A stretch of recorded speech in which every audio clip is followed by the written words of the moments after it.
You are live. We are live. Laurel, what a pleasure to have you here. I'm just going to do a little introduction. My name is Miriam Cunha, for the ones who haven't seen me before, don't know me. And we are having this live conversation every Sunday at 8:30 p.m. here on YouTube, broadcasting to the world some important messages.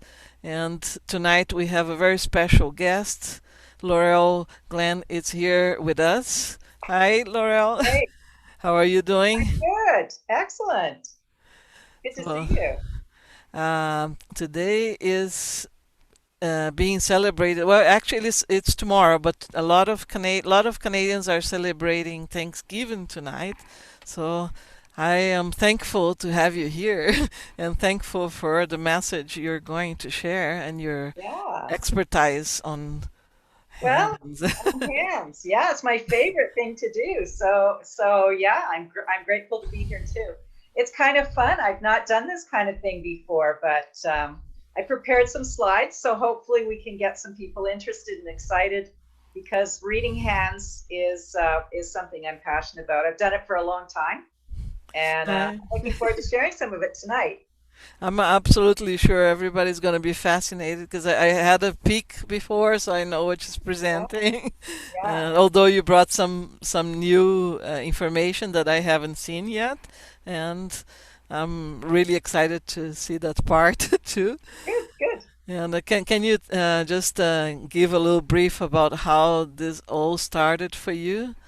Well, it actually started a long time ago. I really believe that when something happens in our life that makes us feel We're that we're really, frozen a little bit. I don't know if you can hear me, yeah, but this always happens for a few seconds and it comes back. okay. Am I still here? Can you hear me Now now? you are. Sorry. Yeah. Um, They so, start again. so the thing is, when we find something in our life path that we're good at, or we're really excited about, or extremely passionate about, or it just seems natural. And so when I was 16, I was driving my car. I just got my license. I was a little nervous, and I ended up finding a bookstore, um, driving down some roads that I'd never been before. Anyways, long story short, it was a New Age bookstore back in the day when New Age was a dirty word.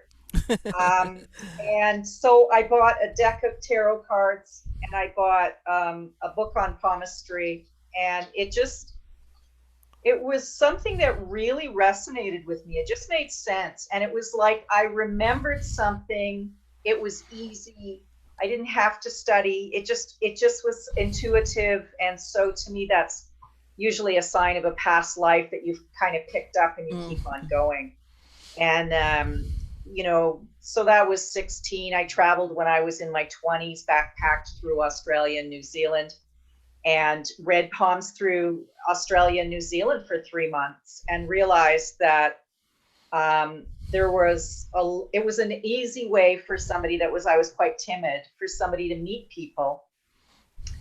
And then I started working in the Western hospital system, where you don't talk about psychic phenomenon or being intuitive. Maybe it might come out in some of the things that you did, your interactions with people, but it wasn't until I was in my mid 50s when I had more courage to actually say, well, the most fun I ever had up to that point was traveling and reading hands and backpacking, and so I was committed then to pick back up where I'd left off. And so since for the last, you know, well, pretty much 10 years, I've been doing palmistry in a more of a professional, wellness fairs, psychic fairs, different places that I appear, and I read privately as well. So Yeah, that's it. that's how we met here in the Okanagan on those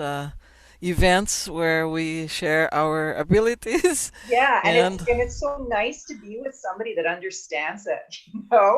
It gets it. Like it's a blessing, rather than have to hide things because people think you're weird, or they don't understand how you know those things about them. They become kind of nervous and suspicious because hand reading is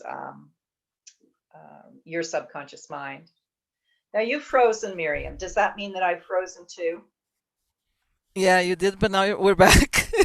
I mean, it might be the rain that is happening here. Who Right. knows? It's super miserable here where I am. So, um, So, what I thought it was interesting that you mentioned about hiding yeah. who we are, because I'm gonna share this dream very quickly. I had the dream last night that I was with a group of friends, dancing friends, that I don't really connect much, but I know them. And then I was showing them that I could fly. And then I'm like, oh, you just relax deeply, and have happy thoughts like Tinkerbell, and then you're flying. And then I'm flying, and they're looking at me, no, that's not possible. And they couldn't believe, and then they started thinking that I was a freak because I was flying. Right.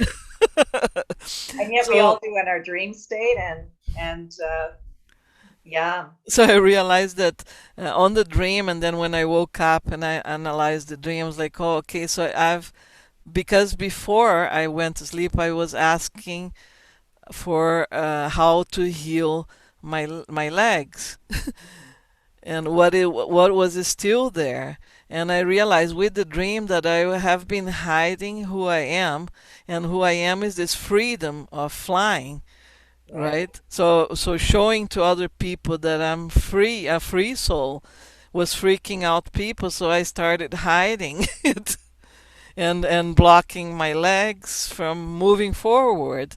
Right. That's how I analyzed this, and that it was interesting that you said it is so good that we talk with people that understand us. Yeah. Yeah. Well, and I mean, how far down the rabbit hole do you want to go? I mean, reincarnation, space beings. I just briefly, the hand reading, I want to start with a little history on that and prehistory, because human beings have always recognized the individuality of who we are is the fact that we have a thumb that separates us from so many of life's creatures, but also it's the thumb represents our spiritual nature. The top of the thumb is the crown chakra. The thumb is willpower, and so there's such a dynamic link between the thumb and in essence the first finger as well with who I am. So yeah, so that What about Spock? well, you know what? It's interesting that you want to mention Spock because some people have, when they hold their hands out, they have a gap in between there naturally. And Oh, that gap is unusual and it's somewhat rare. And what that interprets as a palm reader is that that person has a real daredevil streak. That's a person that you would really, I mean, if it was a friend of yours, they would always be trying to get you to see how crazy the ideas were or bet them to do something totally absurd and they would do it. That daredevil streak can, in a young person, can be quite dangerous. They can make some pretty bad decisions. But over time, when you have somebody that started out with youth with that kind of gap there, they start to tell the stories. Their life becomes, hey, do you remember when we did whatever? All of those crazy myths and stories that we make as we get older. So that's actually interesting. That whole thing, yeah, yeah. So, do you want to start with this, or what do you want? What would you yeah. like? If you because you have some slides that already talk about the history of To palm reading, right? So we can start with that. see if we can get this to There we go. There. go. Just 2 seconds, and I'll just start this. I hope, and get Perfect. rid of whatever that is that just popped up. So the long and the short of it is then interrupt me anytime you want. Like I said, how far down the rabbit hole do you want to go? We know that I put this picture on here because we know that our hands have chakras. That when we do energy work, it's very important for us to stimulate the heart chakras to open them. And when there's people around you that are too much for you, to close your hand chakras as well. And that's all connected to your heart space and your heart chakra. Um, the ancients, as I said, knew that your thumb made them very special and very unique. And so when they would do ceremony, they would often put their signature, if you would, their handprints there.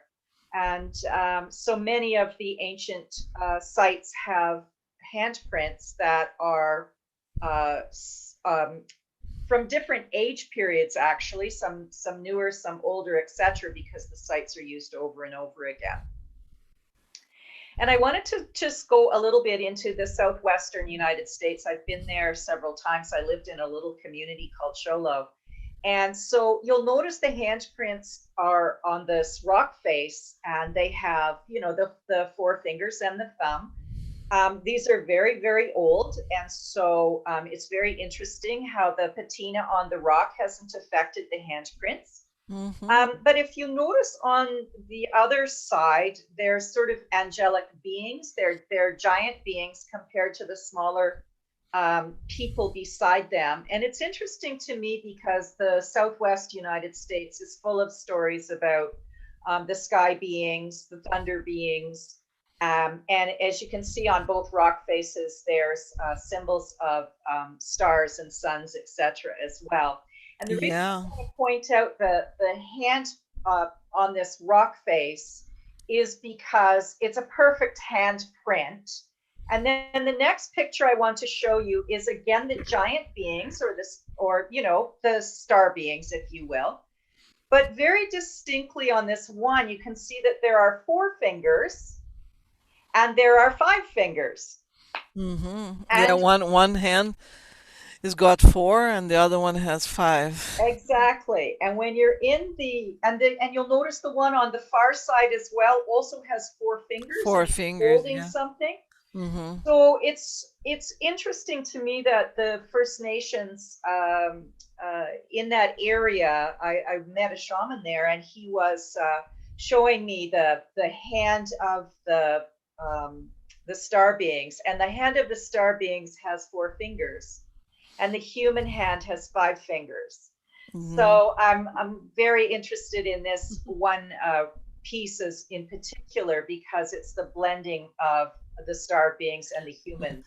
Before we continue on the next about four, today somewhere on Facebook on one of the groups, I should have saved that, but there was somebody shared some pictures from some archaeological site in Mexico where they found new carvings. Yeah. And they had these beings with big eyes and big heads and four fingers. Oh, awesome. Oh, that would have Yeah. been perfect. I want to see that. Because when you go through the Southwest and you go into some of the ancient sites, you'll notice very clearly the beings with four fingers, and the indigenous land keepers will tell you those are the beings from the stars. So yeah. So going back then, your subconscious mind is creating thoughts, patterns of behavior, your beliefs, your memories. Those things are recorded on your hands in certain places. And from what we know, the first place it was written down was in ancient India. It's an offshoot of their astrology called Yoshi. And the picture here of this hand diagram is about 5,000 years old. It's the first known surviving book. There may be more someplace hidden in, some vault in Tibet or something. But they say that you can still use this hand. They only read men's hands initially that we know of. And then eventually the school of India, deviated. The school of the West, which is what I studied, became the Greek gods and goddesses, and the Romans took them over, so they became Romans, which is what I teach now. But we've known about the hands and the gut feeling that we get. So in days gone by, this is Babylon on the one side where they're shaking hands. The gut feeling of a handshake gives you an idea of what that person's like, because the key is your face can smile, but the lines on your hand and the shapes of your hands, they don't lie. And so we're going to get into that in a little bit when we talk about politicians. The hand will, you look at the hand and, I read people's hands and I go, gee, that doesn't seem like it fits this person. But what do I believe? I believe what the hand says, because it is invariably the patterns that this person's mind, what they're creating in their world. So Mm-hmm. in Babylon, 3,000 years ago, they used to shake because in those days they had sort of sleeves and you could have a weapon or something up your sleeve. And then when the sleeves disappeared and we see the Romans on the other side, they would clutch the arm piece here, but they would hold their hands up, and that would be the upper hand. And that's where the words the upper hand has come from. So they would hold their hands up in strength, and the strongest centurion leader would be able to have his group come into the town that they've just perhaps conquered and get the spoils of the town. Now, Mm-hmm. eventually, Handshakes modern day has created a really interesting thing because we so are in such in tune with what happens. So I just wanted to show this handshake because I told you that the thumb is willpower. The thumb is who my strength, my logic, my reason. And when the thumb is like this, straight, it's meeting of minds. So when the hands are shaking with the thumb like that, it's meeting of minds. Hi, how are you? I'm not trying to dominate you. I'm not hiding anything from you. I'm interested. So you would get that energetic sense, and it's at gut level now. So believe your gut, right handshake, gut level, instead of being up above like it was before. But the interesting thing is the hand on the other with the bent thumb. And I'm going to talk a little bit about bent thumbs because bent thumbs are always either you're hiding something, you don't want them to know something about you, you're gripping them to conceal that. And the other thing about this other hand is that the index finger, which is the I am, who I am, is actually on that person's wrist. Now, I do hypnosis as well, and I'll tell you that stage hypnotists, when they have a volunteer comes up, oh, I'm so excited, you're going to hypnotize me. The stage hypnotist will diffuse that energy by grabbing that person and putting their finger on their wrist, and then they have control where they want to move that finger. So, Oh, so the hand that we see here is a hand of somebody that is A, hiding something, and B, trying to dominate you right away. So very be interesting. very leery of people when they shake their hands and they put their fingers on your wrist. That's not a good sign, right And off the and that's the one dominating is the one with the gray, I mean the black suit or shirt. the one dominating is the one with the black sleeve. Okay. Yes, because their finger is on the wrist and their thumb is gripped, which means I'm concealing something from you. You'll also notice as well that there's the skin on this other person's hand is kind of squished up. So this is a tight grip. Mm-hmm. And often we say that a handshake that's, a floppy handshake is somebody who really doesn't care too much about anything in the world. They don't care if they meet you. And somebody that really crushes your hand is overcompensating and concealing something about Mm-hmm. themselves, usually insecurities. So Um, both extremes are not balanced in Right. one way So or you're looking, another. when you shake somebody's hand and you get a confident feeling about them, if one is a spaghetti noodle handshake and 10 is a Texas grip, you're looking at about a 6, 7 in that squeeze. And most people actually match that squeeze back, which is interesting because your mind is going, okay, you're squeezing me 6, 7. I'm going to squeeze you 6, 7 back. No, nobody's on top here. It's really interesting when you break it down, things that you don't think about. Now, one of the things in continuing with history is okay, so there was the school that went to the Orient, there's the school that goes to the East. And usually it was the people that we call the Gypsies, the people that were wandering, that brought this information. And so ancient Greek Aristotle was very embraced palmistry very strongly. He taught Alexander the Great. By the time of Julius Caesar, everybody was reading everybody's hands. So if you wanted a position in the military where you were a leader, Alexander the Great had to make sure that your hand was a strong, dominant hand. Oh. There are personality types that you can see on the hand shape. One of them is called the Hand of Mars, and the Hand of Mars is the warrior hand. There's also a significant markers on the hand of whether or not you're a diplomatic person, whether or not you're a person that is trustworthy, whether or not you're a person that embellishes the truth. All of these things can be seen on the hand, and they were adept at knowing that in statesmanship whether or not they wanted to work with you or they could trust you. So Aristotle recognized that hands are the lines on your hands are significant because as above, so below. So the Greek and Roman gods were mapped out, their personalities and characteristics were mapped out on your hands. And so as the story of Jupiter, the king of the gods, becomes my index finger becomes my spiritual nature, my ability to judge, my ability to fit into the philosophy of life and karma is my second finger, which is about time, etc. So that's why I've put this handprint here, that it's significant to know that the major heavenly bodies were 7 back in the ancient time. And so those 7 parts were represented on the hands. And as we have come into the time now and we recognize there are so many other star influences, those things are also being put on the hands. So there are readers that read, Neptune, Uranus, a number of other things as well.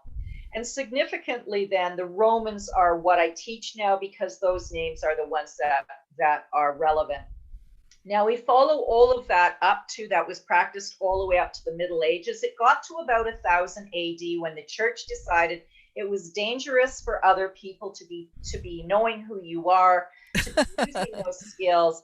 And so they decided that, 1000 AD, they created a time that was extremely dangerous for anybody that did readings, whether it was astrology, whether it was, they used to read the clouds, they, read bumps on your head, entrails of animals, all of those things, all of the divining and all of the occult sciences went underground at that time. And the interesting thing to me is, and I did put this little bit here, is there is a reference in the Bible to palm reading, or the fact that God marks on your hands things about the knowledge of spirituality and who we are. But getting back to banning everything pertaining to occult and palmistry, when they did do the witch trials, one of the markings on the back of a woman's hand, it's called the witch's mark. And if you know that people that are older, they get the liver spots, the brown spots on their hands. So even though you couldn't use palmistry, they would look at the back of the hand, and if you had these marks, that would be it. You were a witch, because you ultimately had the witch's mark on your hands. Oh, so they related that as being a witch mark, but now we relate that to age. Yes. Now, well, because think of the people that they were taking were the wise women, the healers, Mm-hmm. right? So those liver spots we relate to people that have some intellect, some knowledge, right? Because knowledge comes With with life age. experience. Mm-hmm. And so eventually what happened was the occult started to surface again. It came closer and closer to the surface. And all of a sudden, the European courts were so excited about occult. And so tarot was something that they brought forward. There was all sorts of psychics and seances, and you name it. It was all of a sudden the nouveau. And so astrology was something, I think, that one of the things that came back really first. So the courts would have their astrologer and their readers, etc. And it's interesting to me to just tell a little story about Napoleon. He was planning to divorce Josephine. And so he thought, oh, this is all, crazy stuff. So he went and got Josephine's psychic reader, who told him how he was going to leave her, Josephine, and in such detail that he locked this psychic woman up until after he had done exactly what he had thought. She told him everything. So, yeah. Anyways, moving forward, then we get to the 1900s, and that was a really interesting time because there was a lot of stuff going on with psychic people. You know, Edgar Casey was in there. I believe her name is Latsky, started the Theosophical Society, whatever. I mean, so many of these societies, etc., were coming up around the 1900s. And this Yeah. gentleman, Kiro, is somebody that people may be familiar with because of Palmistry and the books that he wrote, lots and lots of them. And so I put his hand up here because he does have many indicators on here that he is a very intuitive psychic person. His hand, for starter, is a water hand. We'll talk about that in a second. He Mm-hmm. has a pointed index finger, which is a sign of spirituality. He has lines on his hand here, which is also intuition, healer's marks. He has a line on the outside of his palm, which is a line of intuition. It's almost complete, which is very, very rare to see an almost complete line there. He has lines at the top here called the girdle of Venus or partial girdle of Venus, which is also intuition. I mean, over and over and over. And the other thing is in his hand, right in between these two lines, is an X, and that is the mystic cross. So you'll notice that underneath this finger, right in this section of his hand here, is an X. And La Croix Mystique is notorious for somebody who is an incredibly intuitive person. So the more indicators you have, the more fundamental that is in your personality. So he has so many indicators that he is incredibly psychic. And this intuition and the abilities that shown with the signs, it doesn't mean it's good or bad, right? It's a power this person has developed. It is the power that this person has. So that's a good question, because how do we decide whether or not we read this for positive or we read this for negative? So there are a couple of things that I look at. Specifically, I look at the thickness of the top of the thumb and the length of the thumb. Okay. I look at the skin texture. So the coarser the skin texture, the thicker the top of the thumb, the more this index finger looks peculiar, twisted, if you will, and also a bend or a twist in the little finger. Those are all signs of a person that has some more negative. If that was their go-to, they would go to the negative first. But of course, Oh. you have both hands that you need to look at, and you need to do quite a Mm-hmm. you need to be quite sure before you say. But if they have lots of these indicators, especially if their skin is very rough looking and very coarse, and then the fingernails also will tell you whether or not this person has a temperament that is Mm. agreeable or short tempered. So it is a very complex combination of signs that you have to interpret all together to get Yes. to a conclusion. Exactly. And the thing is, that's where the intuition comes in, because palmistry is an art and a science. And the art part of it comes into where are you drawn into, because if you're intuitive, there's a part of that will just, it just glows in at you, and you go, oh, okay, let me see now, there's an indicator on that person's hand, let me look for a few more negative indicators, right?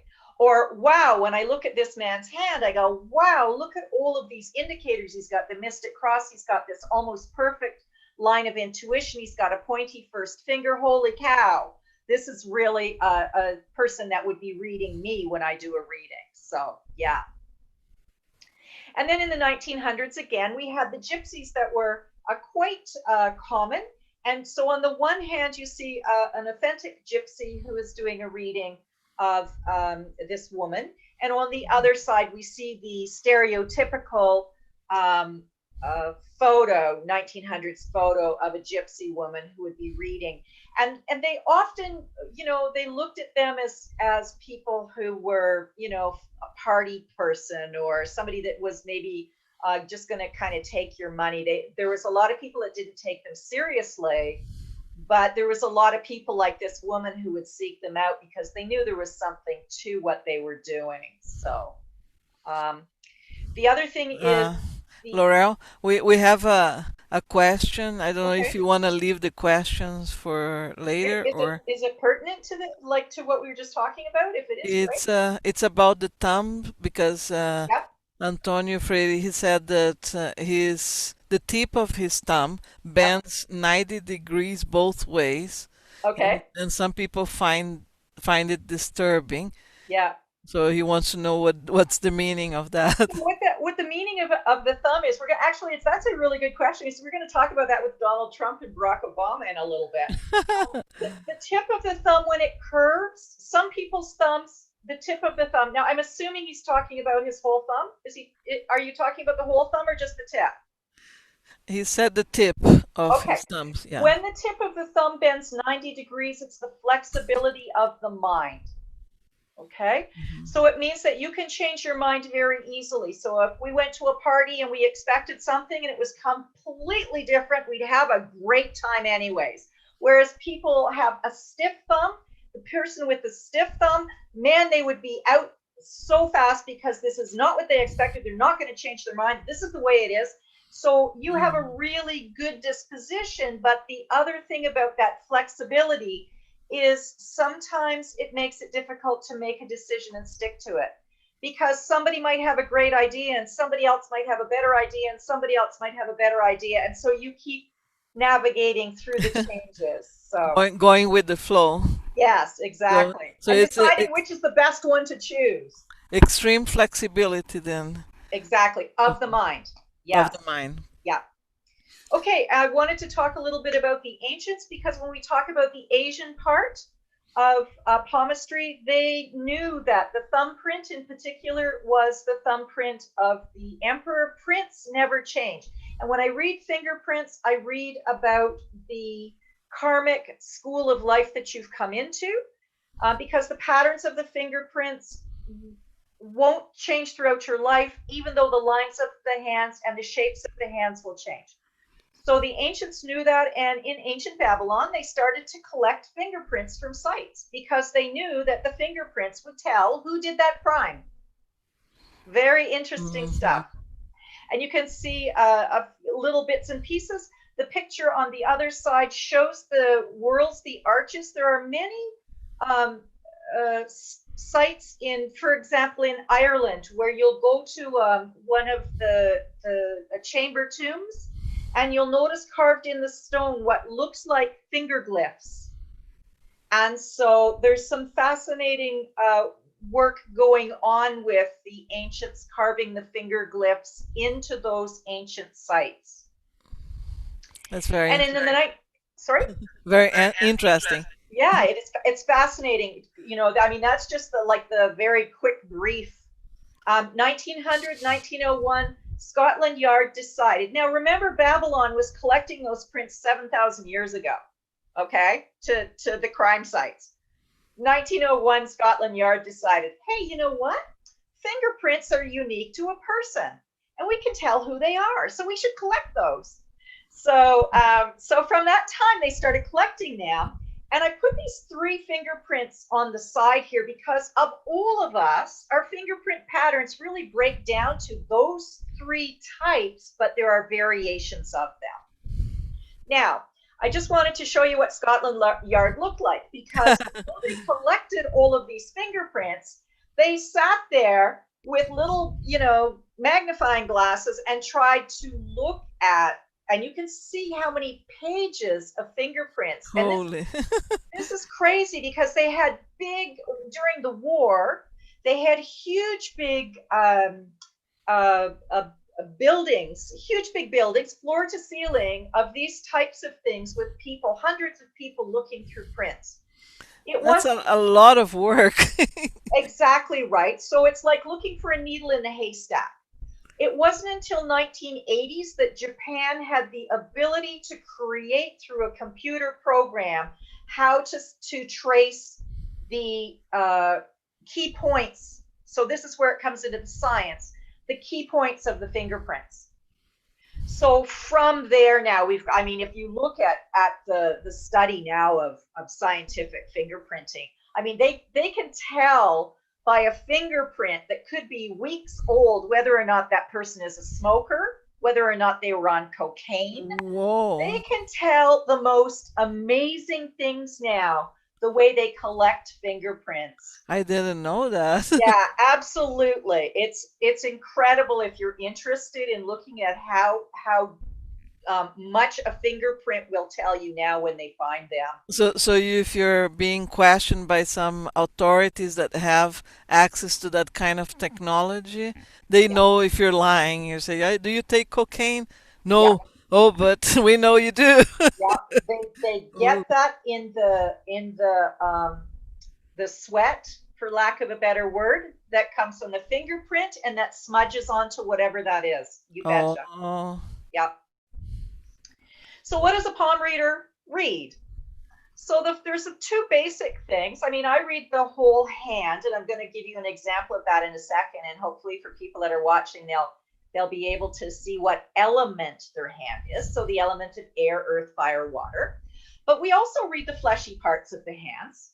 And the fleshy parts of the hands, like I said, as above, so below. So they each have characteristics and traits of the Roman gods.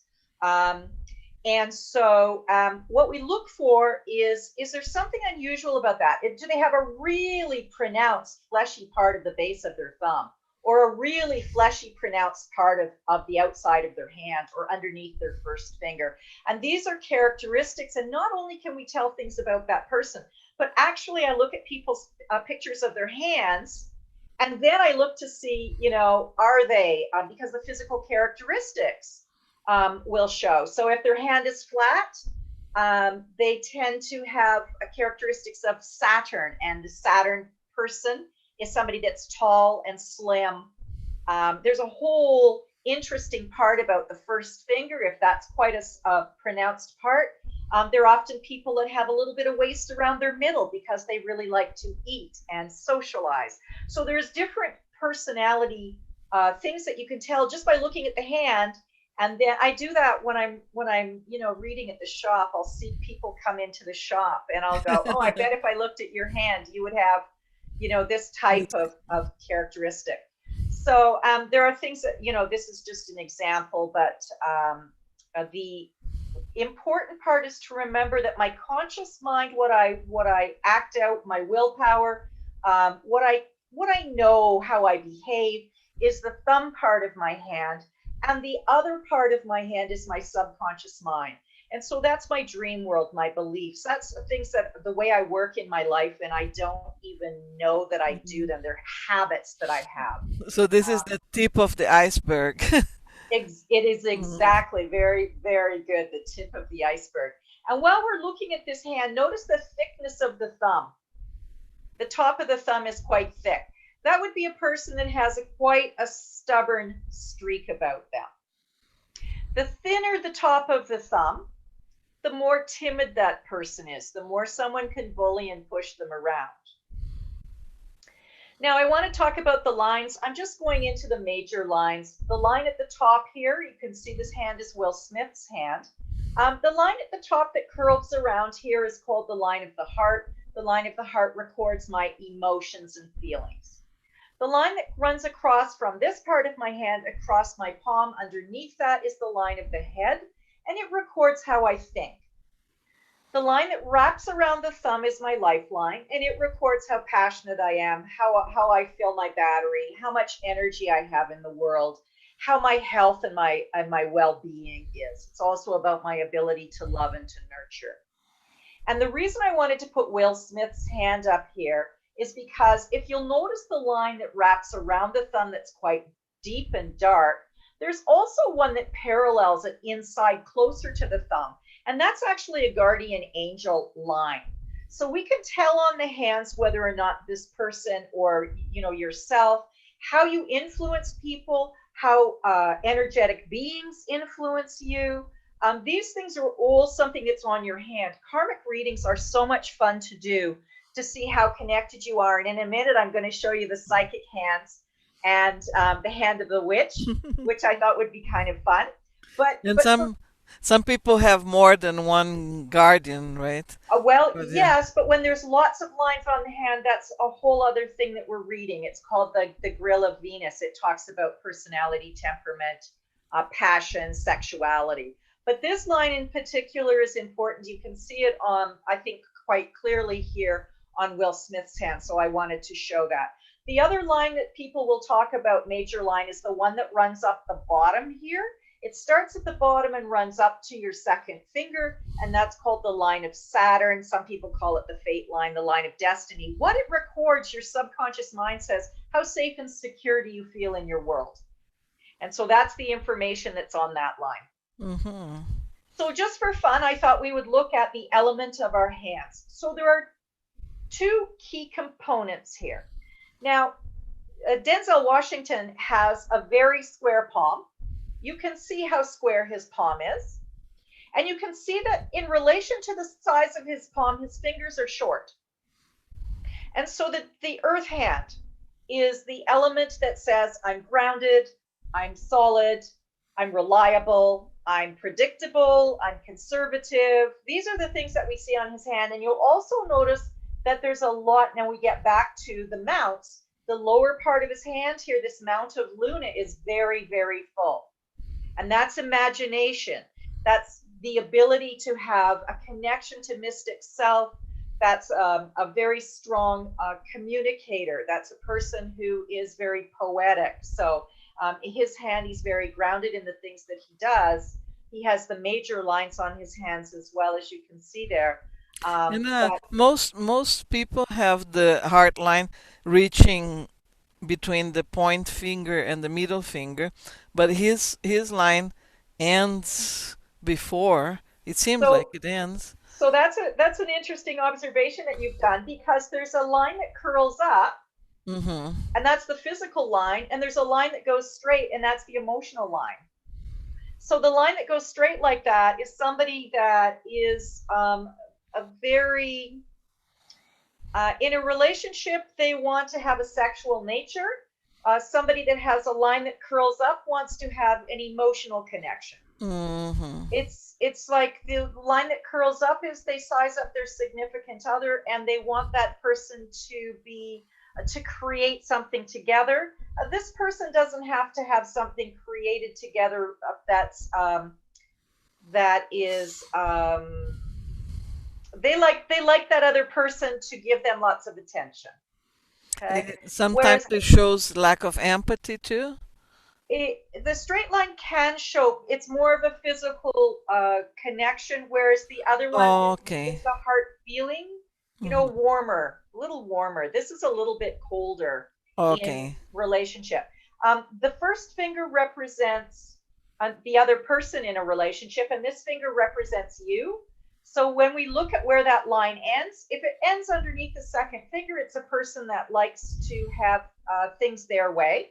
If it ends distinctly underneath the first finger, it's a person who gives so much that they tend to set the other person on a pedestal. And in between there is the balance. And we always like a balance when we're looking at hands.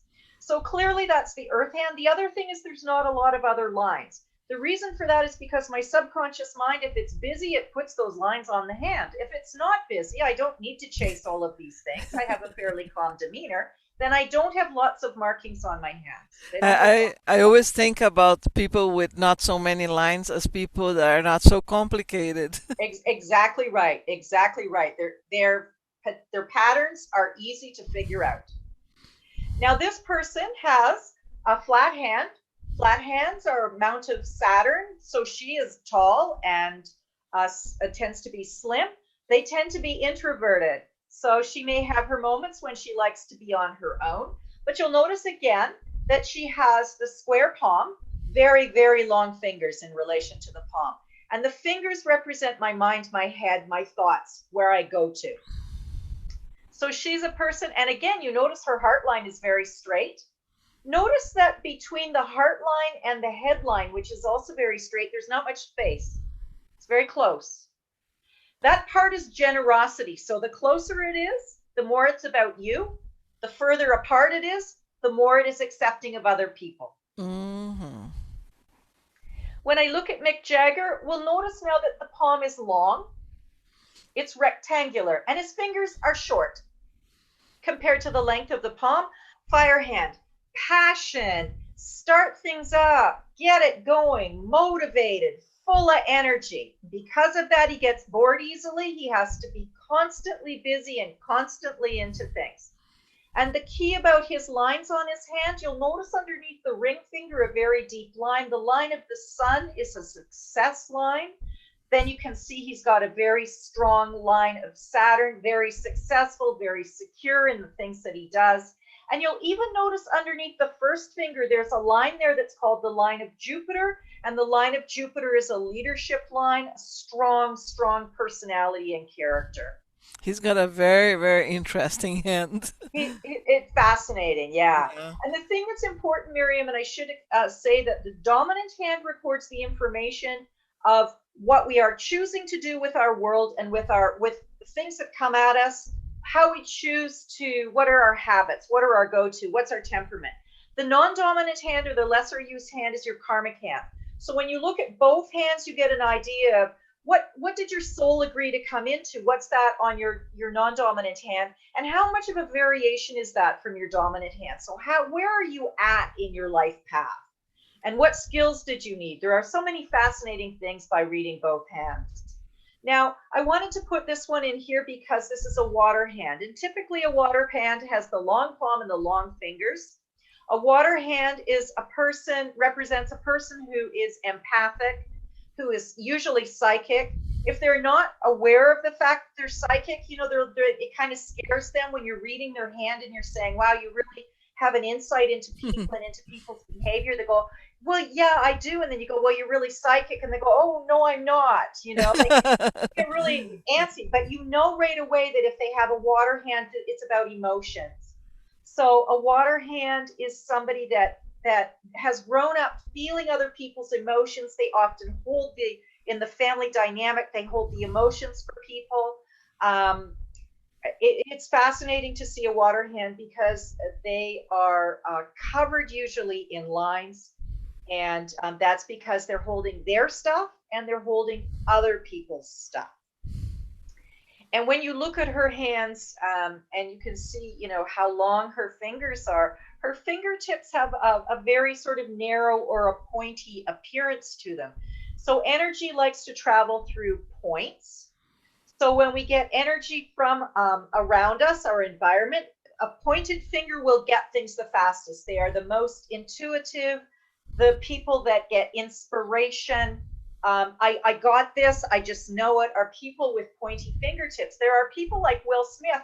He had square fingertips. So the energy comes and it hits that square and stops. I got to have more information before I process this.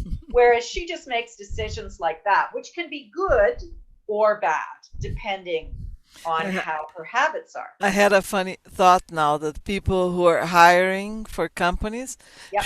instead of asking for a resume, should ask for a palm print. Well, and seriously, that's what Alexander the Great did. That's what Julius Caesar did, right? They looked at your hand. They just cut through the chase. I don't want anything to do with you. I don't like the look of your hand, right? So let's talk about the psychic hand then. Going from the first thing we look at is pointy fingertips and water hands, so long palm, long fingers. And when we see the psychic markings, that the more you have, the more indicators that you have that psychic ability. And you'll notice that the ring of Solomon is a ring underneath the first finger. Some people may have a part of one of those, but for me, the ring of Solomon, and this is a complete ring here, is somebody who has the ability to connect to their past lives. They're very intuitive. They understand things. They know things. And how do they know those things? How do they know just what to say? How do they know that you're being truthful? How do they know how to judge a situation for the highest and greatest good? The Ring of Solomon says, I connect easily to my past lives, where I was a judge, where I was a poor person, where I was a male or a female, whatever gender you are. All of these things are connected to our soul. That's one of the first signs that show that this person has a really deep understanding of how people work. Now, the other thing that you'll notice, I talked about the healer's marks on the hands. Those are vertical lines in this section of your hand here. And that was something that I mentioned about Cairo. And those are lines, they're called the medical stigmata, and they are the lines that say that I have the ability to create a sacred space, and I hold sacred space for people that come because they know that they can share things inside of me, and I'm very empathic.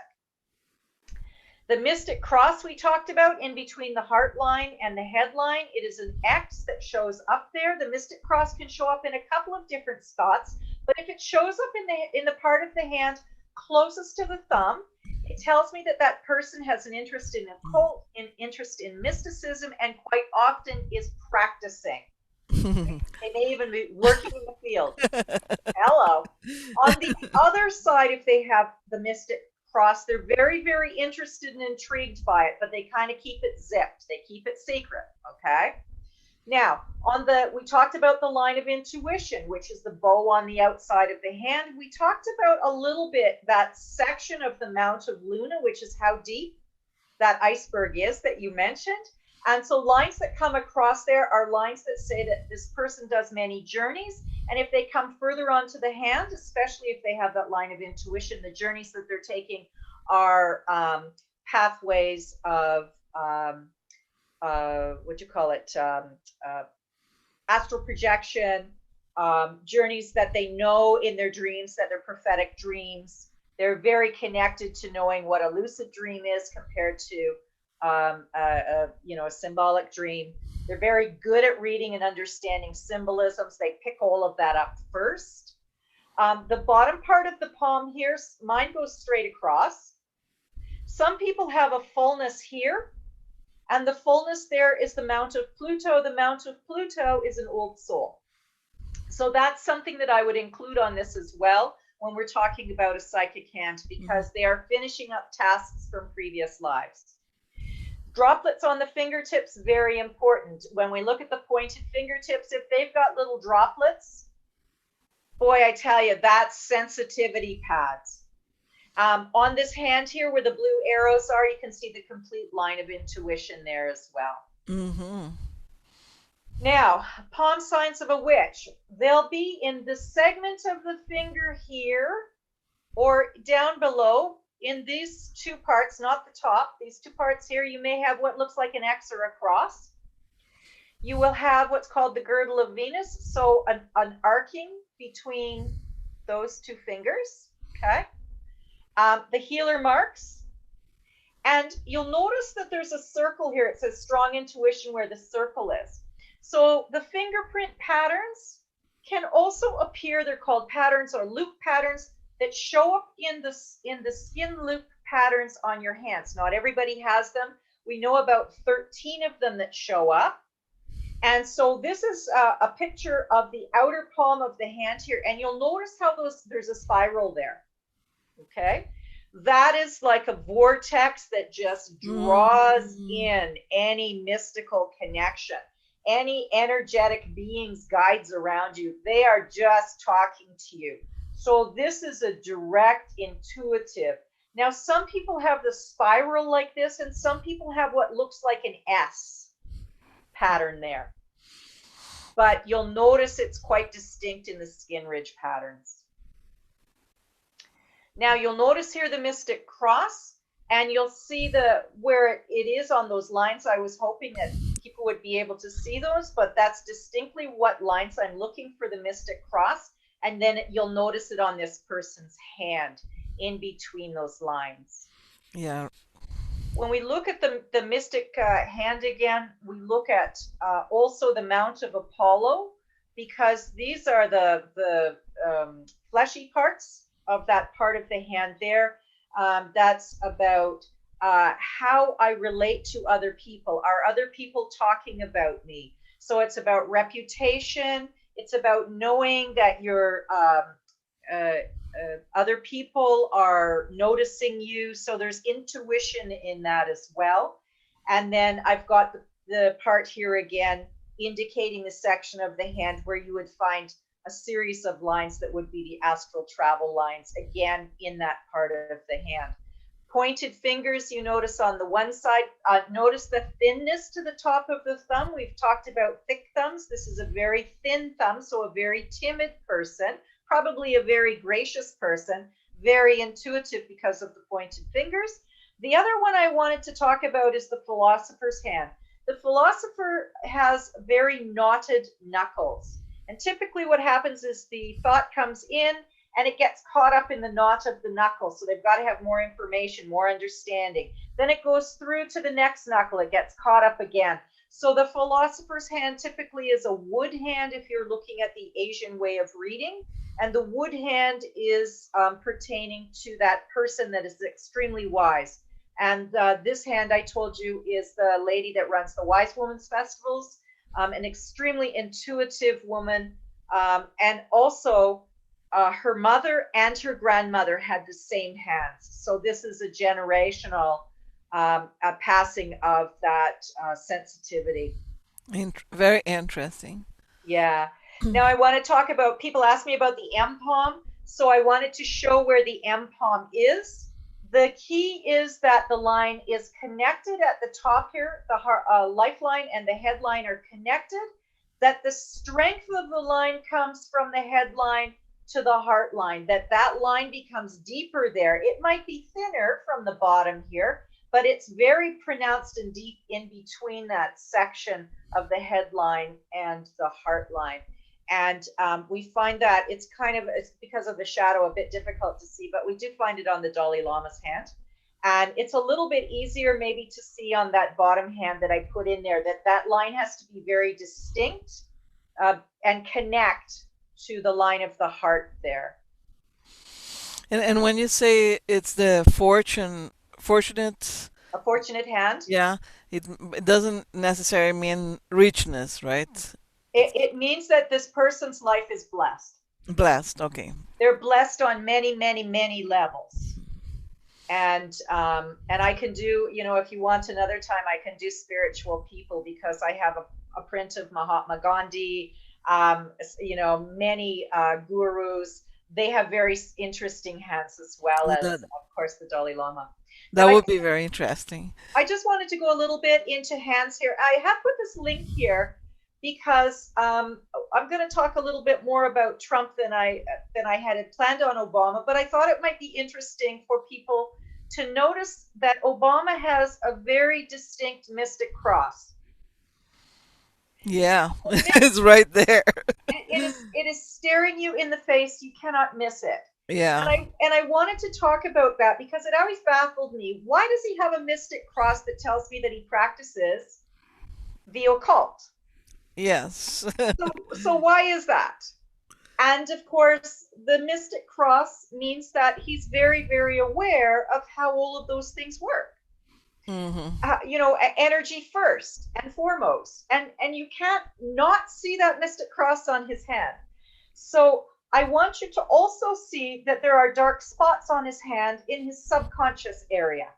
And traditionally, warts, dark calluses. Now, if it was because he was working somehow on something that he got calluses, But he wasn't. to see it under this one as well. It's not. So it's fascinating, and you look at a lot of palm readers reading Obama's hand, and they'll go, well, it's really interesting that he's got those, because those usually aren't indicators that are things that are really positive, because they're calluses, okay? If they were freckles or spots, it's a little different, but this has baffled a lot of readers. And so I put this link here because this reader goes into the mystic part, into the psychological part. And the other thing that I wanted to talk about just very quickly is notice the bend in his thumb. Now I get lost on these things. I go into a person's hand and I look at many, many, many pictures. And the bend in the thumb means I'm under someone's thumb. The bend in the thumb is a giveaway that something is not quite right with this picture, okay? So when people salute, they often bend their thumb like this. It means I am under someone's thumb. Oh, that's the old hand. When you have a hand that's like this with a big angle, it's a generous nature. What can I give you? What can I share with you? A bend in the thumb means things aren't going as well. And you'll notice that there are several times when he waves and his thumb is bent. There are several pictures of him with world leaders when his thumb is bent. And that is always a key that something is amiss. Mm-hmm. Okay, so I encourage people to have a look at that web site. This reader is got an amazing reading on Obama. And then I want to talk about Trump. And I know that we've just got our hour is up here. So where are we at? Are we starting something or? Yeah, I think we can continue because this is very important. Okay, and I know that this is kind of what we said we were going to do, but it was important to bring all of these parts to it so that it makes Hmm. sense now, right? Yeah. So Otherwise, what I'll do is when I put this on Instagram, yep. I will cut into part one and part two. Okay, super. So the point being, lines change, as I said, handshakes change. I don't know when this print was done of his. Okay. I know that you can look back and you can find it. So I'm just going to go with the gist of personality characteristics and traits that we see. And I don't have uh, anything that's like now. But what we see on the hand is very telling. First of all, we see the thumb. And I want to talk about his thumbs up because Trump has a very unique thumb. And we talk about willpower. Now, he has what's called a paddle thumb. So if I was to look at his thumb like this, it looks like a ping pong paddle. A paddle thumb is very unique. It means that this person has a really strong mind. They see things in a different way. They see things in a way that you're not going to push them over, which is interesting because that can make a person that's very rigid in their thinking and in their way. But he has, as you notice, the one underneath, the flexible mind. So I'm so Mm. grateful for the person asking that question because you see that he is not rigid, that he has this ability to see things in a different, strong way where he sticks to it. But you have a good idea. Let me think about those things. The flexibility of his mind is there. Okay. Now, notice the angle underneath here. This thumb has a very big angle here. That angle is the angle of timing. He is in the right place at the right time. He is a manifester. Okay. That is something that says, I have to be very careful what I think because here it is. So he sends that energy out into the environment, into to the ether, and it comes back. So he needs to be very clear in what it is he's thinking. If it's gray, something gray comes back.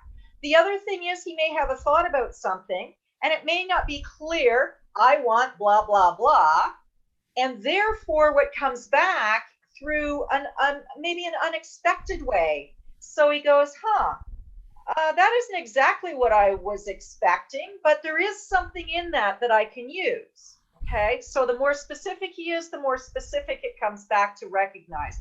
But a manifester will bring things to them in very strange ways that they don't expect. So they always have to be alert that something that I need is coming. So he is like a person that can make even like he can take something that didn't go right and use something of that to make something useful. Well, he's in the right place at the right time.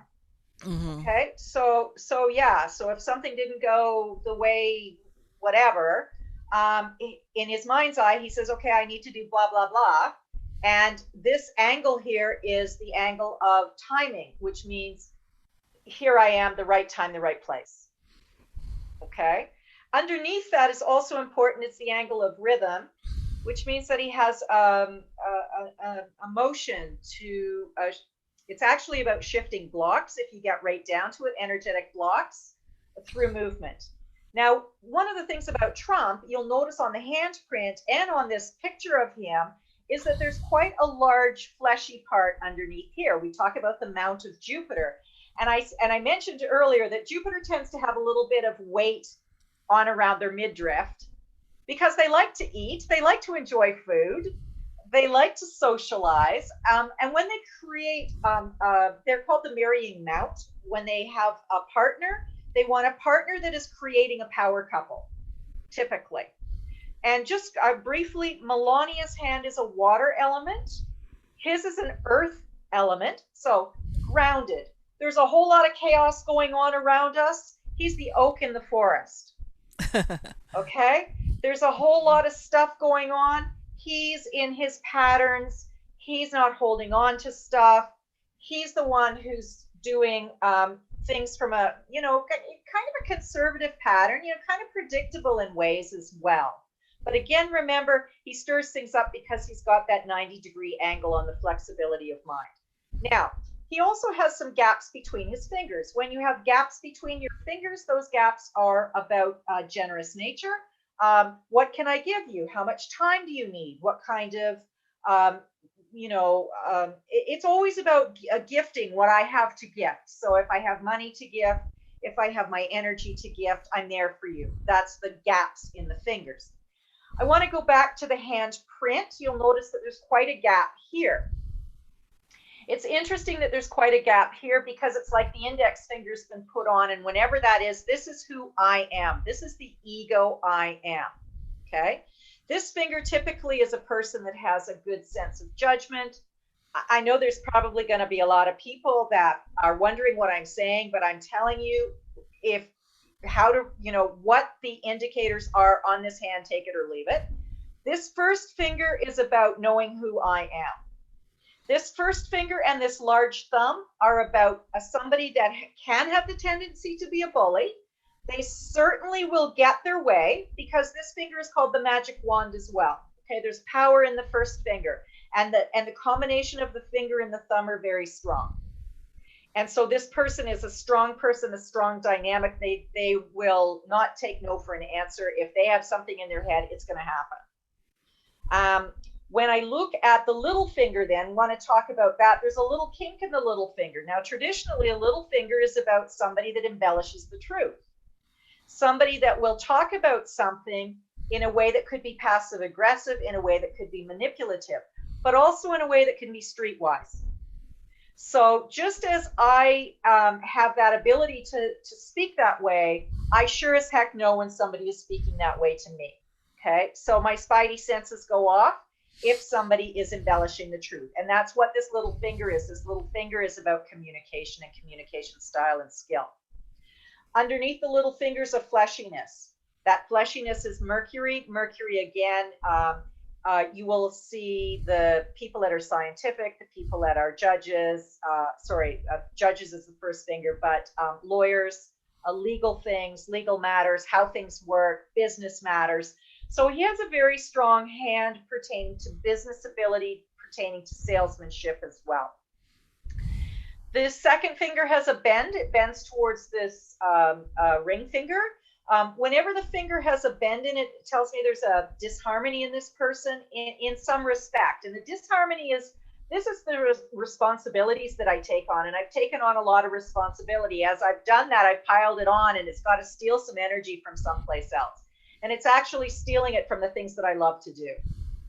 Because this finger is about the things that I love to do. So if something's got to give because of the responsibility I've taken on, that's the part that he's chosen to let go of.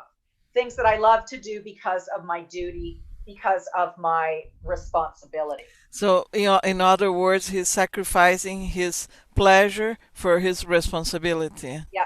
Yep. Now, the fingers, I've seen some people that have a really big tip on the top of the fingers. So we see that this is something that's starting to occur. Okay. Now, the hand that I've got here is his right hand. Interesting to me, most of the presidents in the past few years are all left-handed. He is not left-handed. So he's an attention to detail. The left-handed, Obama is left-handed. The left-handed presidents are people that see the big picture, and then they focus in on the detail. So if you and I went into the forest, I am a right-handed person. Are you right-handed as well? Yeah. So you and I would talk about the tree. We'd want to talk about that tree. We'd want to analyze that tree. We'd say everything that we knew about that tree, but then we might not see the forest until after. A left-handed person is wondering, what tree are you talking about? Because I'm looking at the forest, and eventually they get down to the tree. So he's very specific in how he approaches the world. And analysis, reason, logic, those things are his default, if you will. And so that, again, skill and quality of business. is important. What else can I tell you about his hand? Any He's questions? got a the cross there in the center In the too. center. He Yeah. does have a cross in the center as well. That's true. Um, and so that would be intuition as well, as understanding mysticism and energy. Um, he has Obama has a fire hand, which is a very different drive, if you will. Um, I don't know how developed the earth hand in particular is, because traditionally it's the one that's most settled and most show me. Whereas the water hands are the ones that feel things are right. They go by their feelings. Whereas this one has to be more of a show me. So even though it does look like the mystic cross is on his hand, he probably maybe, would emphasize his gut feelings, right? Rather than think, oh yeah, my psychic guide is talking to me right now. Mm-hmm. So I suspect, but again, your hands don't lie. So maybe he has some very interesting And he's got experience a protection line too, or two of them. on the side there. That's interesting that you should mention that, because you're talking about in this part of the hand, right? Yeah, yeah. So that's actually a mystic. Thank you for pointing that out. There's little lines that go across there. And that's called the one that's closest to the thumb. You'll see it looks like rungs of a ladder. That's the ascension ladder, or Jacob's ladder. So, karmically speaking, somebody that has Jacob's ladder comes into this world because they are spiritually on the fast track, if you will. So, a lot of stuff will happen to them spiritually and karmically to challenge them, but challenge them to grow on the highest level. Okay, so they may have some really dramatic things happen to them. If they're asleep, then their spiritual realm is going to be constantly trying to shake them up to recognize what their path is, selected for them. Why did they incarnate? And an ascension, Jacob's ladder, is something that's very important for somebody that is really destined to make their mark in the world. I've seen a few Jacob's ladders on some celebrities' hands, not so much on the politicians. The other thing is, just to in all fairness, when you hold your hand up like this, you don't get the fine detail that you do when you're reading Mm-hmm. in person. So there are things that I could miss. And he's got this ring underneath the pointer. Yes, absolutely. The Ring of Solomon. Good call there. And it's almost a distinct Ring of Solomon. He also has X's underneath that. X's are always significant, and especially under the Jupiter finger.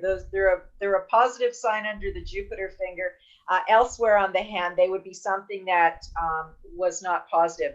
So the X's under his finger there, again, are about rising to the top leadership, because the first finger is about leadership. So being successful, and being the Ring of Solomon being very good in knowing human nature. Absolutely. Yeah. Good call. So in general, would you say he is a good call for the In position he general, is? he is a person that will get the job done. And if you can't take the aggressive nature, I would say on a tendency of being aggressive versus assertive, he has very strong Mars hand. So the warrior. So warriors don't back down. They're persistent. You might not like the way they might forget to say please and thank you. But you're the person that this hand is the hand of somebody that's a sturdy, like I said, the oak in the forest, the strong leadership qualities. The large thumb says, the capable thumb, I get the job done. Don't tell me I can't do it, because I'm going to. Notice the top section of his thumb is also quite long, Mm-hmm. and that's willpower. So willpower is there's no telling this person no. It's going to happen. And the other thing that I really find fascinating is the little finger, because whenever there's a bend in the little finger, it's something that you want to be leery of when you're doing business deals with somebody, because they are very cunning and know what they want and how to get it. So again, that manipulative speak can also be something, or knowing contrary that somebody is trying to do that to you. His hand has also a very full part here underneath the thumb, and that's traditionally a nurturer, and somebody that has compassion. So that's interesting that he has that as well. The other thing about that is it's also somebody that has a virility to them. They enjoy physical connections with people. So I mean, we know his history with the ladies, and that's part of what that part of the hand is as well. Is that they like that physical. I said he has that. The Mars hand, the hand of the warrior. Well, a palm reader will say a Mars hand typically is meat, malt, and mattresses, because they're very interested in fulfilling the physical form as well. So that's part of what you see on this hand as well, is the physical incarnation, being in body. You have a request here on the Yeah. chat to come back and do Trudeau's hand.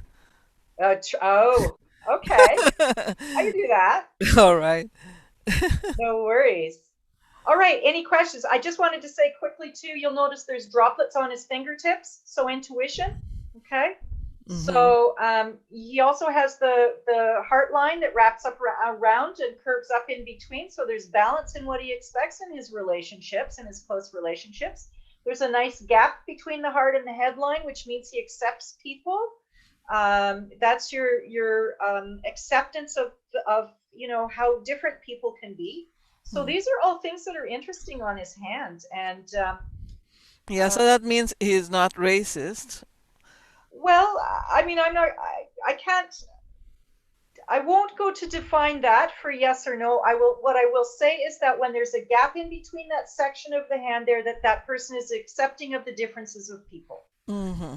So, defining racism and those kind of fine details, these are the general qualities of this person.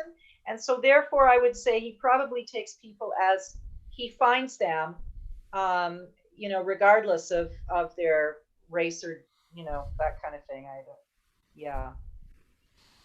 Yeah. Any questions about anything else? Well, Antonio said that he asked if you're located here in the Okanagan because he wants a reading. Oh, sure. So your contact is down in the description. Yeah, contact through my my email, and I can phone. So, yeah. And then he said here that people that do heavy duty work usually have more calluses hands. Does that affect the reading? Calloused hands? Yeah. Not necessarily, because the reason I pointed out calloused hands on Barack Obama is because that is unusual. People that are workers that have calloused hands, no, you'll notice different qualities about the hands. Um, Usually, they're a person who is, if you go to their house, you can make yourself comfortable, right? They make you feel at home. But a person that has a very refined, dainty hand, boy, just be really careful. You ask for the coaster when you go to their house, right? They're very frilly in the way they do things. A person that has a stronger calloused hand is a person that is tends to be very what you see is what you get. Very, very what they call salt of the earth. Thank you. Yeah. Okay. All right. So I see that Trump's hands matches a lot with what he shows to be. Like Yeah. he has been saying, I'm gonna do this and this and this, and he follows what he's gonna do, Yes. and he And looks more for uh, doing business deals than actually going to war, Yeah. which all the other presidents went to war, and he didn't.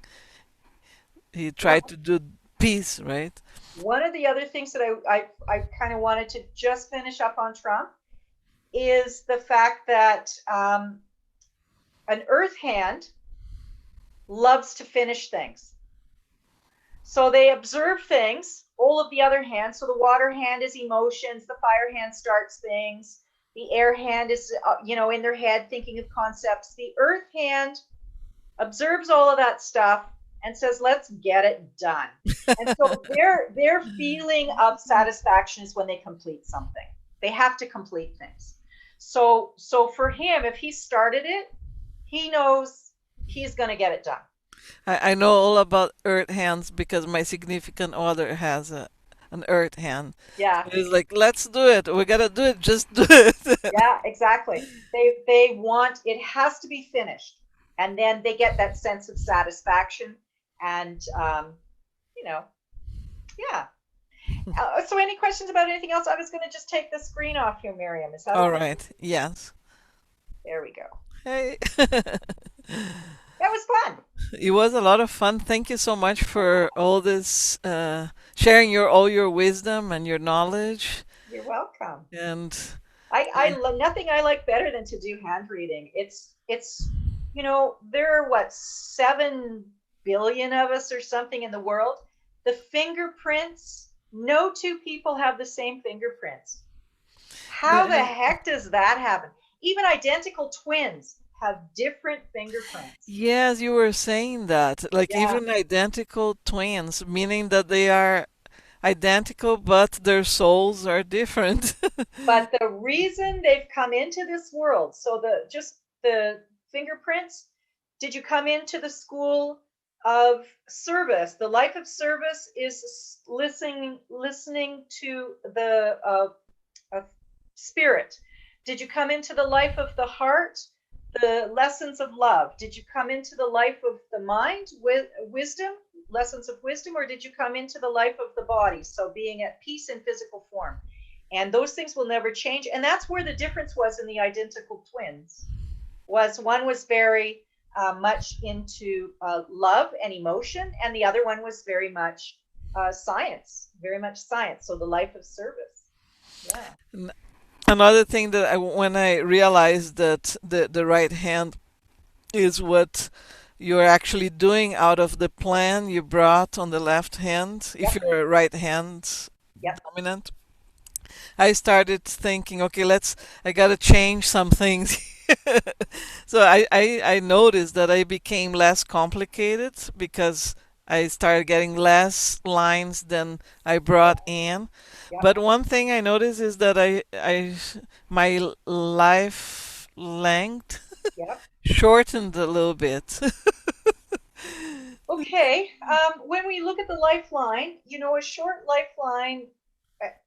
Okay, so there's a few things that I wouldn't necessarily tell somebody in a reading. People say, "Oh my gosh, I'm a little scared to have my hands read," etc.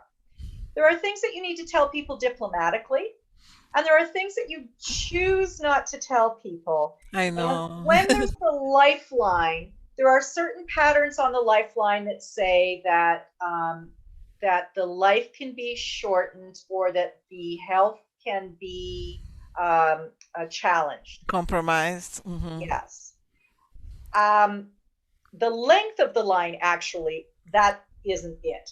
So if your lifeline is a little Hmm. shorter, Miriam, it's okay. It's the ending of the line that we look at, and a couple of other factors on the hand. Good. So I'm still gonna be here to see the fourth dimension. You might not be as full of energy, but you're still going to be here. That's funny.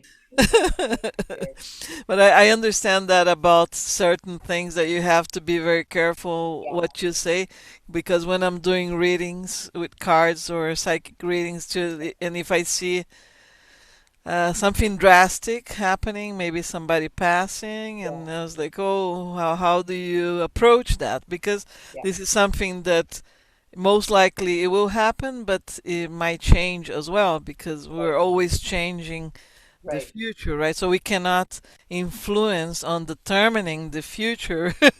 That's exactly right.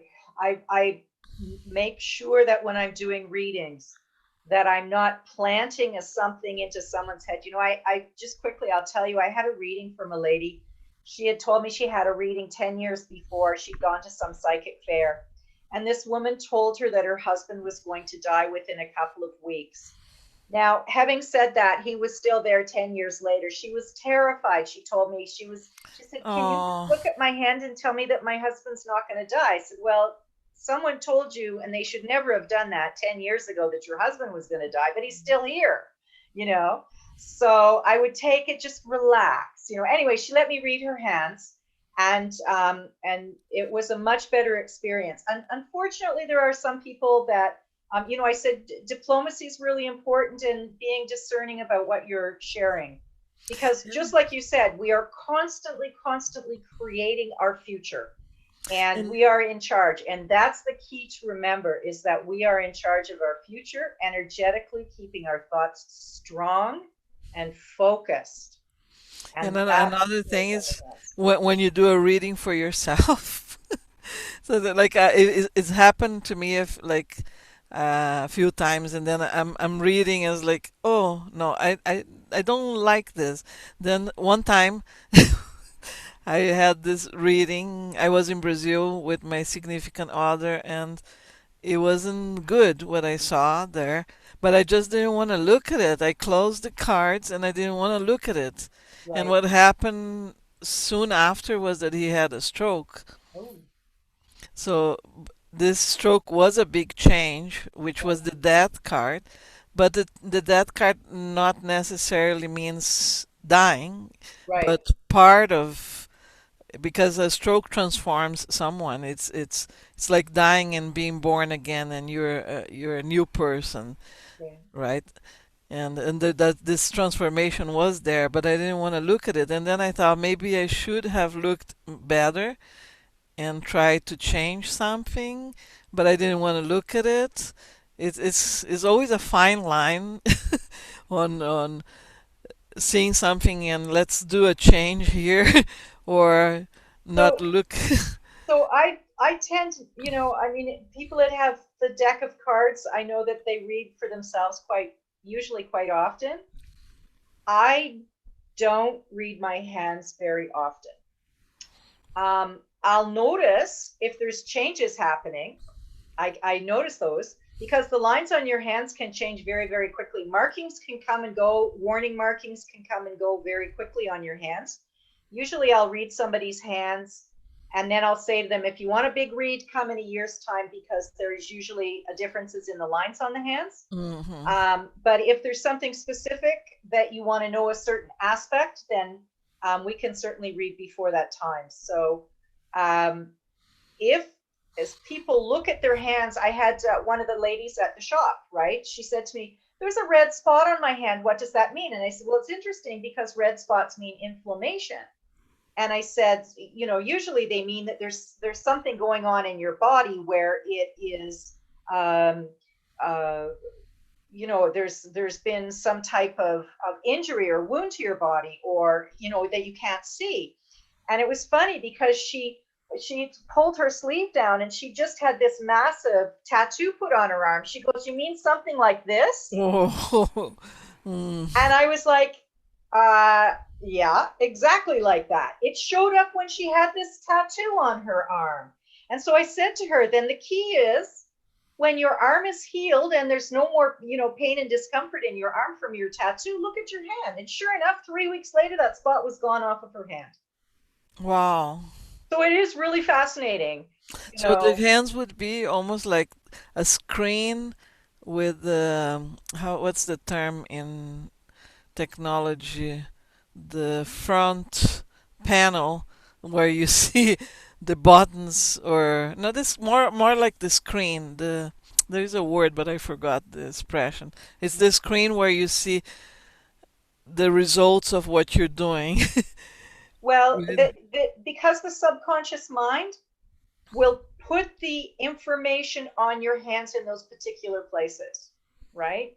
So your thoughts are recorded on the lines, if you think of those as rivers of energy or rivers of thought patterns. And so lines that come across them can be like damming up the river or the thought.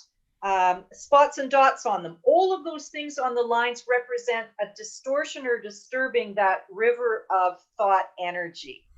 And that's what the palm reader looks for. I mean, you will see a hand when you put the hands together. It's called a moon hand. They're extremely rare. I've seen one.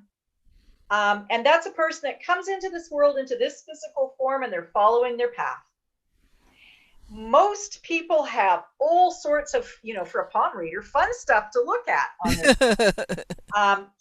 The moon palm is something that is, like I said, extraordinarily rare. And in fact, I took a picture of this girl's hands because I thought I will never see this again. But other than that, that it was kind of a boring read for me because it was like, oh, well, I see you came in to do this. And, it was straightforward. There was nothing exciting on her hands, except that you'll never see it again, right? I mean, that's anyways. Yeah, so that's right. Scoop, and it's been fun. Yeah, if you have anything else that you wanted to ask, Now, if you have any courses coming up that you want to share. well, actually, I do have a course coming up. I think that I might have to change the date though. So it's in the works. I teach beginner palmistry, and I go, depending on what the person's interested in, you need to do the gist of the shape of the hand, the lines, and the mounts. And once you've got the markings down, once you've got the mind map down, then it's so much easier to say, hey, I've got this mark right here. What is this? Because if the mark is here as an X, it's different than what it is over here, even though it's an X. So, I mean, I've studied hand reading for a long time, and I'm still learning all the time. I love to You know, continue to in see other. all the subjects, I think we're Yeah, always learning, always yeah, learning.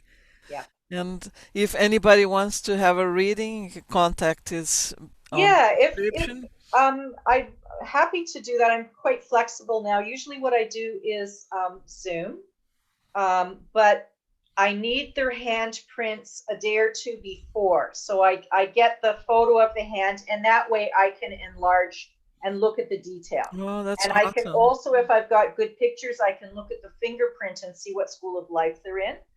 Um, or I'm on Fridays right now, from 11:15 to 4:30. 4 would be my last reading. I do go to the Artful Hand in Kelowna, and I'll be there for Halloween as well. I think 11 o'clock we start and run through till 5 or something like that on Halloween. So I'll be there that Friday and Saturday. And on Zoom, it's anywhere in the world. Well, and that's the thing. Zoom Yeah, is anywhere in the world, and this, so the classes are the same. I do the PowerPoint presentation awesome. and share celebrities. I mean, I have also, I don't have Justin Trudeau. I haven't looked at him because I just have to say I'm not really fussed on him. And I don't want to read being biased, like I don't want, I've been avoiding him, but I certainly would be interested in seeing Yeah, what. let's do that. And Yeah. then if you have already the date for your workshop, then we can announce it What also. I'll do is, because of COVID, sadly, I have taken my website down because I'm reinventing the way I'm doing things now. And so that's why I just have my email address for now. But if I have people that connect with me, and I put my uh, uh, date down for the beginner palm reading class, then I certainly will connect with people and let them know. And I can certainly let you know as well for your followers, All right. to know as well. So yeah, All right. excellent. So it was awesome to be here with you, and I learned a lot too. And I would like to invite everyone for now. I started Thursday afternoons lives in Spanish. Some people also speak Spanish, but it's towards people that speak Spanish because I had a person that I interviewed here and it was in English and it wasn't flowing very well. So I thought I have to do this in Spanish because she had so much thing to share. And that triggered starting part of the channel in Spanish. So that's Thursdays afternoon. And next Sunday I'll be by myself. I haven't decided yet what I'm talking about, but it's my father's birthday, Mm, and I think it's gonna be something towards parenthood. nice. So I haven't decided yet, but everybody's invited to connect with you, connect with me, connect with the world. Pay attention on the signs in the sky because there is a big rain of cosmic energy coming through very soon. Waves of change. Yeah. Good ones. Good ones, Good yeah. ones. Okay. All Thank right. you, Miriam. Been Thank fun. you. I can do this. Oh, this clock thing. I told you that's a daredevil. Okay. Cheers. All right. See you. Bye. Bye Thank bye. you. Close.